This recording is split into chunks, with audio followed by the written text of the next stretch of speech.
No, I don't think it'll happen, but I need like 35 from LeBron, 23 from Reeves, 30-ish from I mean, D'Lo, we agree before 20 from Anthony Schroeder. Davis. Before Anthony Davis got hurt, they were making a comeback.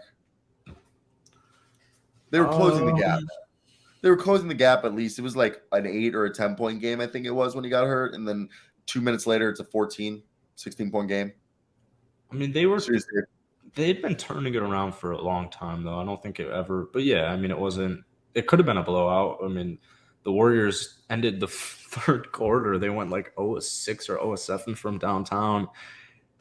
I technically was a gap. I don't think any Laker fan felt all that confident about it, but maybe if Lonnie fourth quarter was happening, but it wasn't. So it was just that was just the way the game went for Lakers. They started off sluggish. The Warriors made 7 first quarter threes.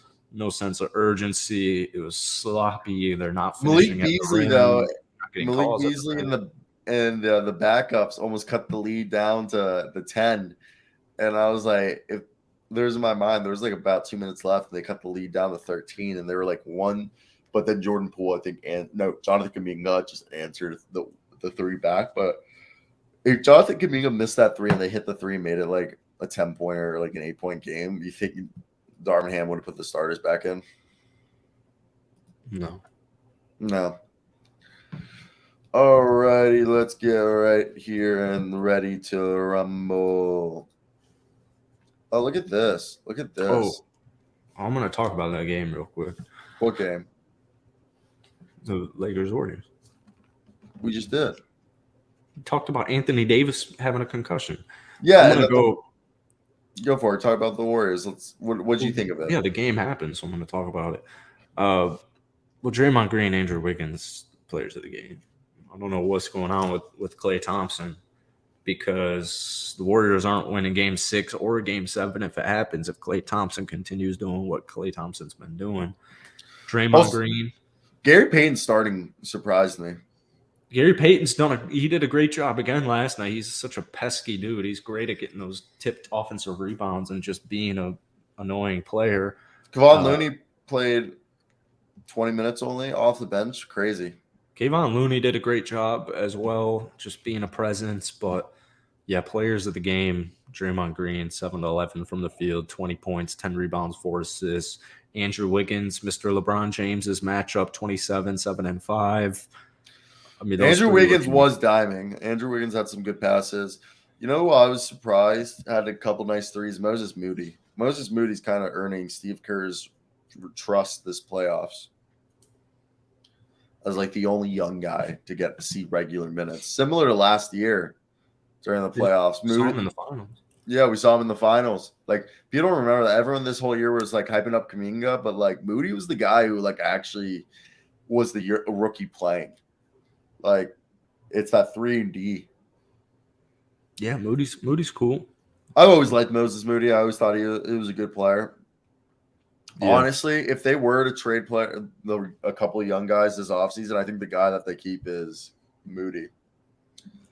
If they were to, you know what I mean, like trade Kuminga and like one other guy, you know, or something, I definitely could see. Or if they said like, were you thinking to trade Kuminga or Moody this offseason? I think they'd trade Kuminga because I think they trust Moody more, even though maybe Kuminga has a higher ceiling.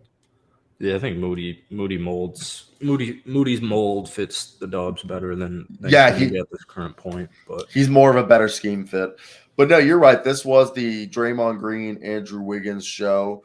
I mean, Steph Curry did his thing, but Steph Curry at times was like playing hella off ball. And yeah, fourth quarter stuff was in full effect. He did a great job closing that game on the fourth. But for the most of the earlier game, he was kind of he was still facilitating everything, being Steph Curry, but he was definitely playing a lot more off ball. Dante DiVincenzo and Gary Payton II. I mean, Gary Payton was scoring great, but Dante, I mean, his shot wasn't hitting, but he plays his defense. I always loved Dante, regardless of what his stat line. You know, he's still trying out there. But Jordan Poole. Poole started nice. I mean, yeah, Poole, Dante, they did great solid jobs off, or not great. They did solid jobs off the bench.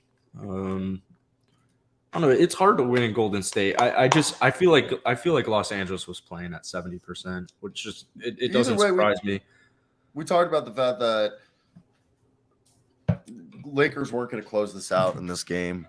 I think that was I was really thinking though, like a lot of people were thinking as well, that LeBron could go out there and physically impose his will and just get an extra day break. Just get that extra day break, continue the momentum. I know Charles Barkley made a whole deal of it after the game. Like, he's lost a 3-1 series against Houston in the kiss of death, and I think he's skeptical, but he also hasn't won much. I'm not. If AD's out, they're effed, but I don't think AD will be out. I think they'll be fine. But like LeBron, defensively, there was nothing last night. He only had 3 assists, something all series. Actually, he's not really distributing the ball. He's more of, giving the ball to a guard and going and standing on the wing and just like skipping possessions, almost like he's saving himself for the fourth quarter or whatever it is.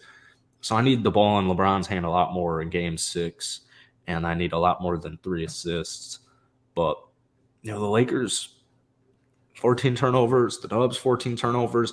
The score makes this game look worse than I think it actually was, because the Lakers had some opportunities. They couldn't. Golden State had a ton of opportunities too, though. Golden State could have put up like 150 in this game if half their threes went in. I agree with you with what you're saying, that this was a just how do you put it? Like I didn't feel like the Lakers were fully invested in the game. Yeah. So I mean, shout out Steve Kerr getting the team right.